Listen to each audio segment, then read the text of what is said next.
Well, the Liam Neeson story is a perfect example. Let's go there. Okay, let's go there. A perfect example of a story where, if you were Liam's friend, you would go, "Don't tell that one. Don't tell that one." He's like, "But I want to be honest." Yeah. Like, don't.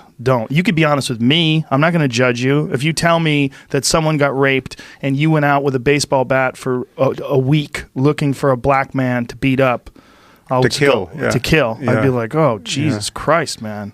Like, what the fuck was going through your head at that point in time? Like, that's terrible. Like, I feel awful about it. I can't believe that was me. But it didn't happen. Nothing happened. And now, people are calling him a racist and they don't want him in movies. And well, I mean, this is fascinating to me because, again, this is a much larger problem with massive implications. We need to think through the whole process of redemption for people in our society, right? Like we have to understand what are the criteria for successful apologies and for forgiveness, right?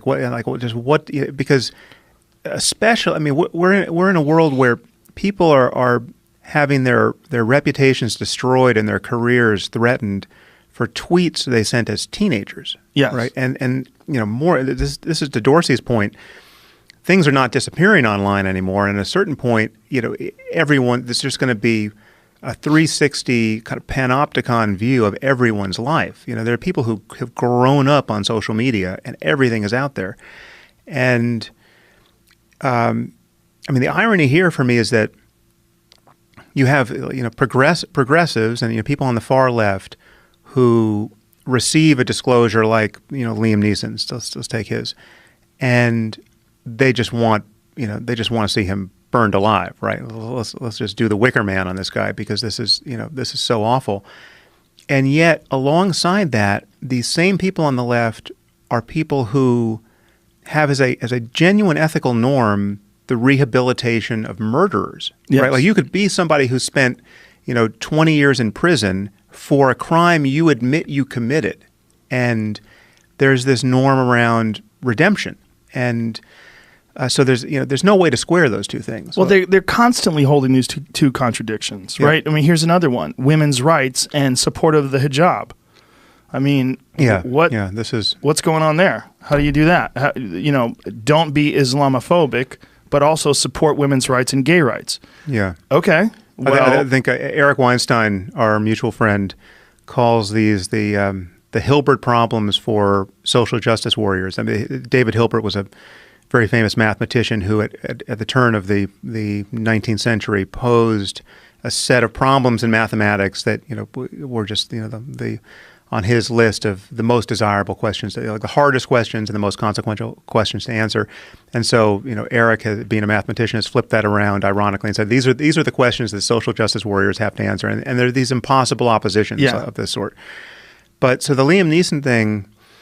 And forgive me if there's some detail that has come out that I'm not aware of, but my understanding of it is he had a friend who was raped, and then he reported this state of mind, this murderous state of mind he was in, where he was walking around with, I think he calls it a kosh. I mean, that's the British word for it's like a small metal club, right?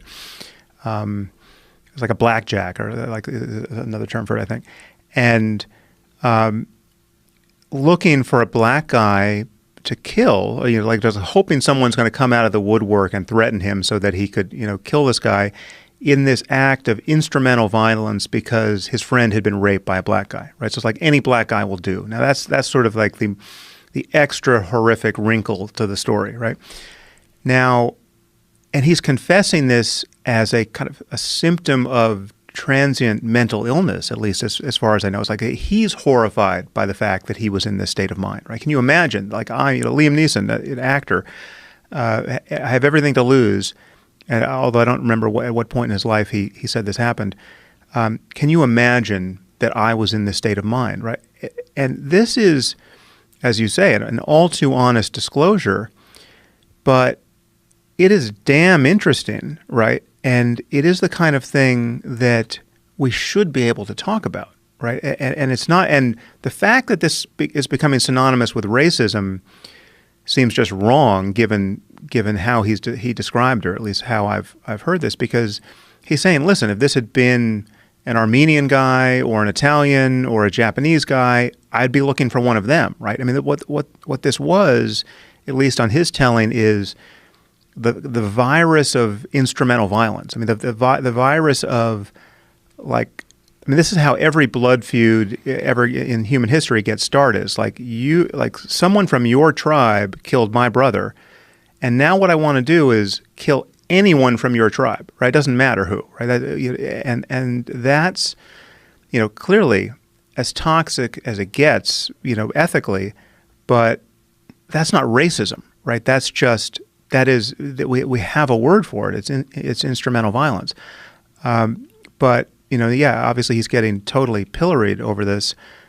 But we just need to figure out how to talk about how people can redeem themselves once something this unsavory is revealed about their past, whether they reveal it or whether it's just found out about them. Yeah, I mean, it is racism though, right? Because he's specifically looking for a black guy. I mean, I understand that it's a part of the other tribe. No, but it doesn't suggest that he has a predisposed that he feels one way or another about black people. It's like if you told me. Yeah, I mean, he could have said, again, it could have been an Irish guy, right? Or it could have been, I guess he's Irish. Is he Scottish or Irish? It could have been an English guy, right? It could have been like any type, right? It's like the salience of the tribe is what he was reacting to, at least in his description. I don't know why you wouldn't take him at his word, given that he didn't have to say any of this in the first place, right? I mean, like, this is an amazingly honest and unnecessary disclosure, but it's and I don't think people would think of it as racism if the story simply was, she got raped by a cop, and I was just hoping to go kill a cop, right? Right. The same story, right? So